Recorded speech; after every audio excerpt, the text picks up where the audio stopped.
Hey everyone, welcome to today's video. So today's video, we're going to be looking at a specific scenario that I think works for a lot of division agents. Now, if you're currently playing the Division 2, then I think this probably doesn't apply to you. But at the same time, it's something that you want to be aware of as you're playing the game. Now, if you are contemplating and you're like, well, there's no reason for me to, come back and play this game, then that's your prerogative. Like I've said before many times, I do understand that. Now, before we jump into the video, a little bit of a personal promotion here. I have a second YouTube channel that I'm trying to get to 1,000 subs. Right now, we are at 820 subs.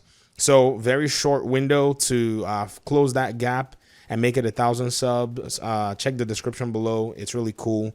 And that's pretty much it. Now, in terms of what I want to share with you guys today, I think right now is the best and most opportune time to actually farm for stuff in a Division 2. Now, you may say, but what kind of stuff should we be farming for? Our gear is about to change and all that stuff. But please note, gear is going to be changing after episode 3. How long down the road after episode 3, I do not know. But during the episode 3 time, for me, it's going to be much more farming. And guess what? I'm going to be farming. I'm going to be farming as exotics. Now, why I say, farm exotics is because I can almost say for sure, if you don't have your exotics collection, I think you want to make sure that you at least beef it up or complete it. In my case, my exotics collection is not complete yet. I do not have the Sawyer's knee pads, and so that's the only thing that I'll be looking for before the patch rolls around.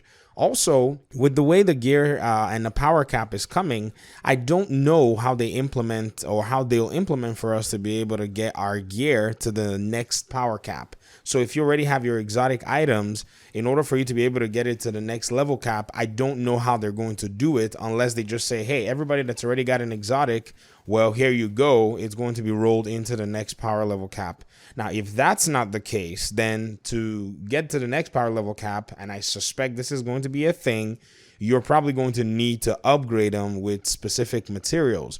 Materials of what kind, I do not know. Now, if you're going to be, upgrading them with different kinds of maybe exotics, or, in terms of maybe exotic weapon parts, or maybe exotic gear pieces, in terms of maybe you squash them, then that will be something to have, tons and tons of, so that you're ahead of the curve. Now, this is a big if in terms of that. Another thing too that really, comes to mind is, right now the RNG is what it is. We're used to this RNG. We know how the drops work. We kind of know specific ways and places to farm. But when the gear rolls out, I can almost imagine that the RNG might be different. I don't know if it's going to be better in terms of maybe, everything is just going to be pouring down from the skies. I don't know if it's going to be worse in terms of maybe the RNG might dial back a little bit. There have been speculation on both ends, but I don't think that, one way or the other we can determine. So what you want to do is you want to lock down, the items that you really need. If there's something that you actually want, you want to get that item, especially in the named item category. Now, yes, people will say, but what's the point? You need to go in the gear, the next power level cap. But you need to pardon me, ladies and gentlemen, if you're coming down with this conclusion, because a new power level cap doesn't mean that your gear becomes obsolete.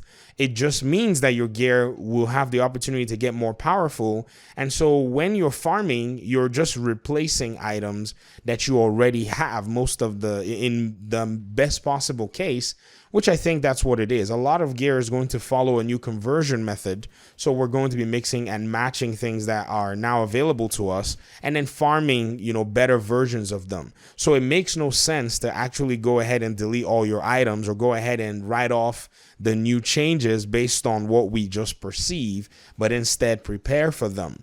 Another thing too is mods. Currently, there really has not been a clear answer on how mods are actually going to, really change. So right now, it's a little bit up in the air. Some stats will most likely be changing, but at the same time, I think if they're going to be changing these stats just because of how, ambiguous, or I would say ubiquitous, in fact, mods are, and how wide in terms of how they roll are, that's another thing you want to target. Because one of the things I've noticed in the Division in terms of the entire game is from start of the game, there were so many changes. The Division 1 is currently in patch 1.8.6 something. And there are mods that from patch to patch kind of remained unique. So they didn't necessarily change. And when I mean mods, I mean gear mods. In terms of our weapon mods, they're, you know, standard. So that's one of the cool things about Division 2. They standardize the mods. But in terms of gear mods, they're not standardized. And so because of that, you can get varying numbers and varying combinations that might be unique enough and might make it through the patch, and it will make sense for you to be able to own them. So these are what we call legacy items.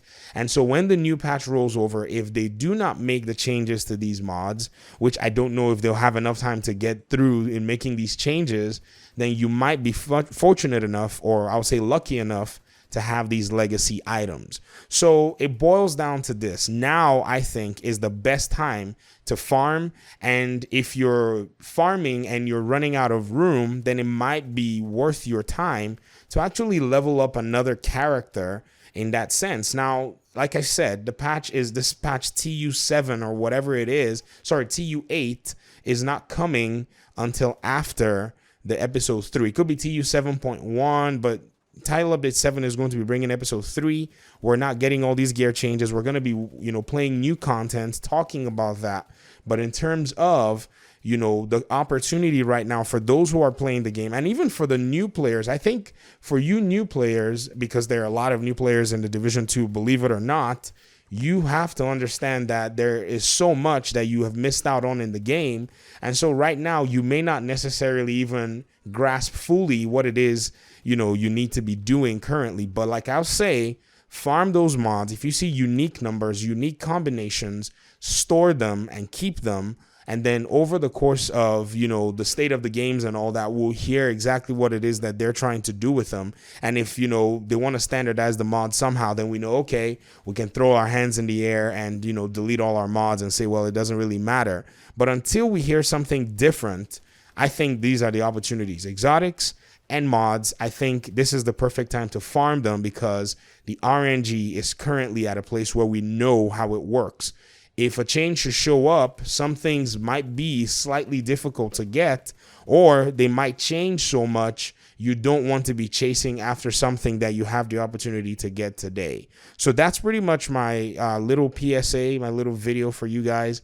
Thank you very much for your time and audience. I've been farming myself. It's been a lot of fun, actually. I'm trying to get my entire collection complete, and if I can, double some of my exotic weapons in terms of drops. Maybe try to get maybe more mercilesses or the shotgun, the exotic shotgun, Sweet Dreams, so I can have exotic weapon parts just stored in, just in case there's something that comes and we need to use exotic weapon parts in upgrading stuff. So I'll get out of your hair. Thank you very much for your time and audience. Let me hear what you guys think in the comment section below, and I guess I'll see you in the next video.